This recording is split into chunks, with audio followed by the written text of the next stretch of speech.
প্রিয় দেশবাসী, সুতরাং বর্তমান এবং ভবিষ্যৎ প্রজন্মের জন্য একটি আধুনিক ও নিরাপদ বাংলাদেশ গড়ার লক্ষ্যে বিএনপির আন্দোলন অব্যাহত রয়েছে।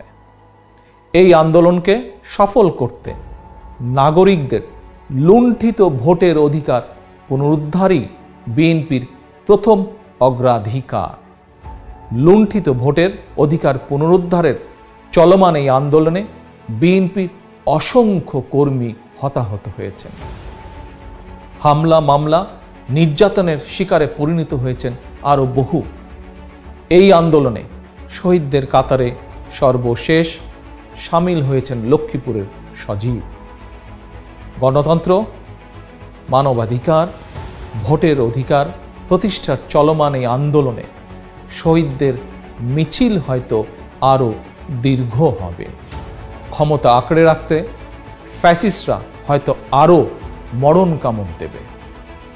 প্রিয় দেশবাসী, জনগণের ঐক্যবদ্ধ আন্দোলন ইতিমধ্যেই মাফিয়া সরকারের ভিত নড়িয়ে দিয়েছে। দেশে যেমন ফ্যাসিস্ট সরকারের আয়ু কমতে শুরু করেছে, একইভাবে তাদের বিদেশে পালানোর পথও রুদ্ধ হয়ে আসছে। নিজেদের করুণ পরিণতি ঠেকাতে ফ্যাসিস্ট সরকার এখন ৭১ সালের মতো তথাকথিত পিস কমিটি গঠন করেছে।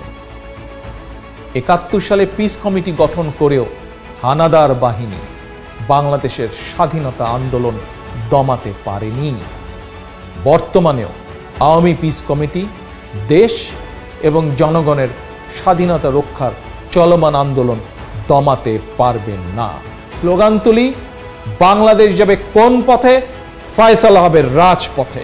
আসুন আজ এই মুহূর্তে আবারও শপথ নেই, দেশ এবং জনগণের স্বাধীনতা রক্ষার জন্য এক দফা দাবি আদায়ে লড়ব একসাথে। রাষ্ট্র মেরামতে ৩১ দফার আলোকে দেশ গড়ব একসাথে।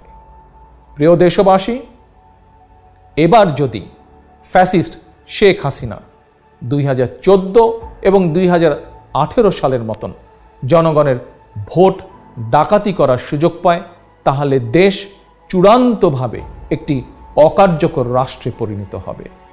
ভোটের অধিকার হারিয়ে, মানুষের অধিকার হারিয়ে, মানবিক মর্যাদা হারিয়ে স্বাধীন দেশে জনগণকে পরাধীন হয়ে বেঁচে থাকতে হবে।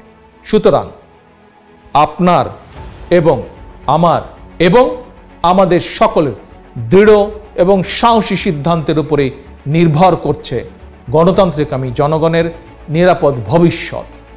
আমাদের মনে রাখতে হবে অবশ্যই, রাষ্ট্র ক্ষমতা জবরদখল করে রাখা ফ্যাসিস্ট অপশক্তি যতই হুমকি ধমকি দিক, তারা সংখ্যায় নগণ্য। অপরদিকে গণতান্ত্রিকামী জনগণ সংখ্যা অসংখ্য, অগণিত। প্রিয় দেশবাসী, আমি আপনাদেরকে আশ্বস্ত করতে চাই, স্বাধীনতার ঘোষকের একজন সৈনিক, বিএনপির একজন নেতা, একজন কর্মী বেঁচে থাকতে গণতান্ত্রিকামী জনগণের আন্দোলন ব্যর্থ হবে না। ৫২ ভাষা আন্দোলন জনগণ ব্যর্থ হতে দেয়নি। ৭১ সালের মহান মুক্তিযুদ্ধ জনগণ ব্যর্থ হতে দেয়নি। স্বৈরাচার বিরোধী আন্দোলন জনগণ ব্যর্থ হতে দেয়নি। ইনশাল্লাহ ফ্যাসিস্ট হাসিনা সরকারের বিরুদ্ধে গণতন্ত্রের পুনরুদ্ধার, ভোটের অধিকার পুনরুদ্ধারের আন্দোলনও ব্যর্থ হবে না। দাবি আদায় করেই আমরা ঘরে ফিরে যাব। জনগণের বিজয় হবেই হবেই ইনশাল্লাহ। বিজয় সন্নিকটে, বিজয় সুনিশ্চিত ইনশাল্লাহ। বাংলাদেশ জিন্দাবাদ, বাংলাদেশ জাতীয়তাবাদী দল জিন্দাবাদ।